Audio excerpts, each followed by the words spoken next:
And sometimes when I talk to guys, they'll say, well, I'm not seeking her approval. I don't need her to approve me. I want her to like me. If you're dating someone new or you've been dating someone for a while and they don't like you, or you're genuinely concerned about that, something's probably not going right. One thing is, guys, we've grown up a lot differently in the last 30, 40 years. The desire for seeking female approval was not the same in the 1940s. I'll share my personal story. You can probably relate. I'm 40. When I was in grade school, so when I was how old is kindergarten? So 35 years ago, so 1990, I was in kindergarten. Throughout the rest of my kindergarten through 8th grade, that's 9 years. So there was 18 teachers. 17 of them were women. Kind of wild. Some of them were, nuns or sister, whatever. I don't even remember, Catholic school. But only one guy. And a lot of us, whether our dad was around, whether he made good money or not, and maybe he made a lot of money and he was or wasn't around, but even if he was there a little bit of the time or a lot of the time, many of us, our dads weren't there a lot. Weren't there emotionally, weren't there to teach us how to be a leader, to get, even call it healthy criticism or judgment, like, hey, you probably shouldn't get a tattoo on your face. You could, right? Probably not a good idea. Probably might have some long-term consequences.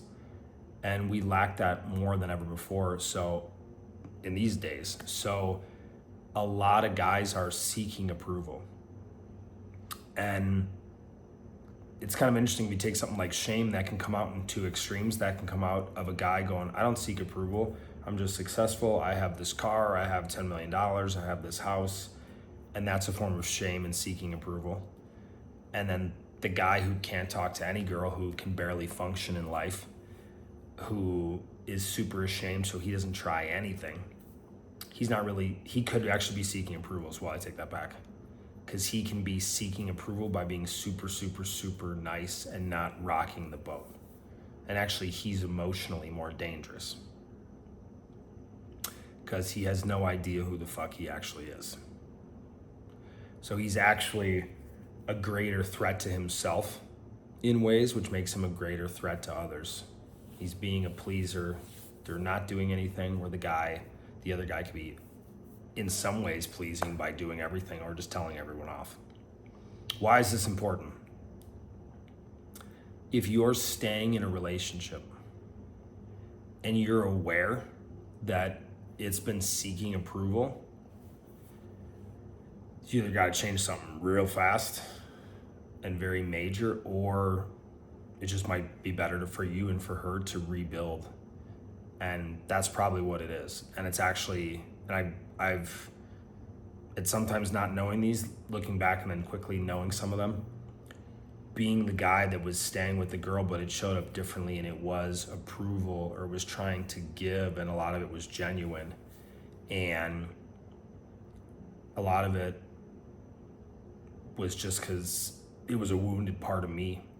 It was a wounded little boy. It wasn't me being a man. And an interesting thing about showing up in your power and your masculine, whether it's the opposite for women as well, you can put on a veneer or a presentation for a while. We can act out healthiness or a lack of wounding or strength or consistency, especially if it's new. Like, I can kind of keep this going for a few months and it'll crumble. Will the woman leave you can be very different. They might not leave. They might, women get drunk on the drug of hope. Men don't, generally the same way. So will she leave? Maybe not. But when we're seeking her approval, everyone loses. She can't trust you. Again, ask me how I know, because I've been there. She can't feel safe with you. She can initially feel safe with you that you're kind, but she can't feel safe because she doesn't feel your balls, your spine, your ability to say, no, we're not doing that, or no, that doesn't work for me. Because women are testing you more than even women know. If that's not a mind-blowing concept. Women are testing you more than women know, because women sometimes know they're testing you, and there's many times women are testing you that women don't even know they're testing you. When they look back, then they realize, oh, they're testing you. It's where it's men and women, we're pretty different with that. Where guys, we usually know more what we're doing, or it has to make sense. Women, it's just how they're feeling and flowing in the moment oftentimes. Obviously, if they're in their feminine especially. One of the things that makes us most demasculated, you can blame feminism, you can blame your ex-girlfriend. It's not integrating and healing our own stuff, or just making peace with our soul, our heart, whatever you want to call it, and then showing up in the world powerfully. Not where we need to say the right thing, be the right person, make a certain amount of money. If you want to make money for that money for you, great. If it's making money to feel good enough or to get someone to like you, it's an uphill battle. And it can be so confusing for guys because we see so many other dudes doing it. So we're like, well, this must work, or there must be a point where it ends. There's a point where you're in shape enough, but that's not generally what we're pursuing as men. Some of us are. Money, power, kindness is a big one, which is really nice, but some guys are so kind they forget about themselves. So the wounds of the little boy are actually what's operating and driving their life, not the heart and the courage of their heart, their soul, the man that lives inside them. So whether it's women you're around, whether it's female friends, whether you just started dating, whether you're getting back on the market, if you were to look at the situation you're in or you're about to go in, or your past relationships, are you really seeking approval from women?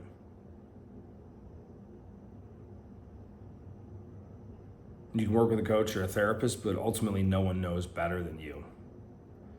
But the bitch about that is you can try to run away from you. And that's where some guys are smart enough to escape enough coaches and therapists where then they get approval from the coaches and therapists that they're doing good. Even though they're good at bullshitting. Ask me how I know, right?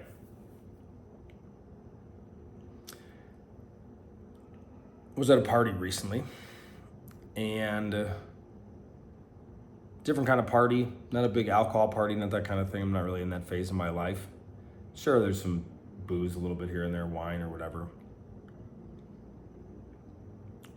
And just watching different, if you're with 20, 30 people in the room, there's like subgroups. It's not like 20 people are talking at the same time. And you can see what guys are doing or what they're not doing, where they're seeking approval. One guy even said it, one of my buddies even said it.